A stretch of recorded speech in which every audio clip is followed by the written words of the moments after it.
All right, today we're diving into something really special. It's a powerful poem that gets right to the heart of what adventure is all about, the philosophy behind it. This is about answering that call of the unknown and figuring out why some of us are drawn to the dangerous path instead of the easy one. Right from the get-go, the poem just throws you into the writer's mindset. It doesn't start with statements, it starts with questions. Every single bend in the road is a complete mystery. Is it going to be a beautiful view, or is it another grueling climb? The whole journey is defined by what you don't know. And here it is, the view from the handlebars. You are right there with the author, a writer who calls himself Avalok, staring down this raw, untamed path. But the story of why he's on this road is every bit as incredible as the journey itself. To really get this poem, you have to know the story behind it. This isn't just some abstract idea he came up with. It was forged on a very real, very personal quest. So get this. The author took on this 3-week solo ride to celebrate his 60th birthday.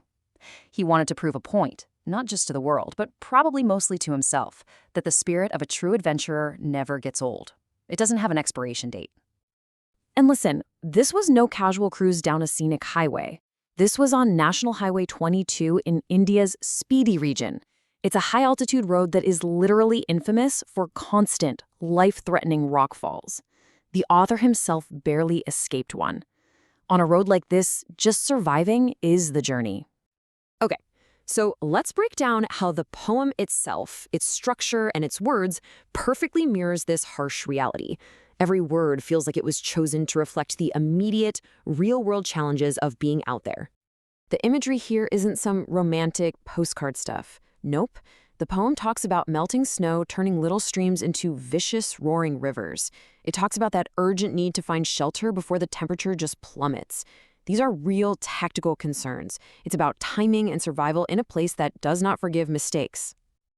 And this is where the massive, epic scale of the Himalayas meets the humble, day-to-day reality of the road. On the left, you've got a dhaba, a simple roadside diner that is an absolute lifeline for travelers. And on the right, the road itself. This contrast between massive nature and these small human moments, that's where the poem's authenticity really lives.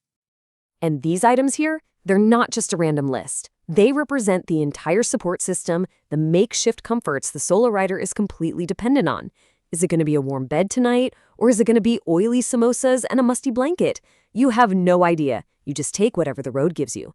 These are the lifelines, those small moments of relief in a massive world of uncertainty. So all of this, the danger, the small comforts, the constant questions, it all builds to the poem's central message, its core philosophy. This is more than a travel story. It's a declaration of how to live. Which brings us to the fundamental question, right? With all the hardship, the danger, the discomfort, why on earth would anyone choose this? Well, the poem's final stanza gives a really powerful, almost defiant answer. And there it is, the charm, the thrill. It's in the doubts and danger, not in spite of them. The excitement isn't just about the view. It's about staring down the doubt and navigating the danger. It's a total rejection of the predictable, packaged tour. This chart really breaks down the conscious choice being made here. You can have the security of a four-wheeler and a guaranteed hotel room. Or you can have the raw, authentic experience that only comes when you let go of that control. One path offers safety, the other offers a story actually worth telling. So why does a poem about one guy's motorcycle trip connect with so many people? Because really, this isn't just about motorcycles. It's a universal idea about how we choose to live our lives. And the proof is right here.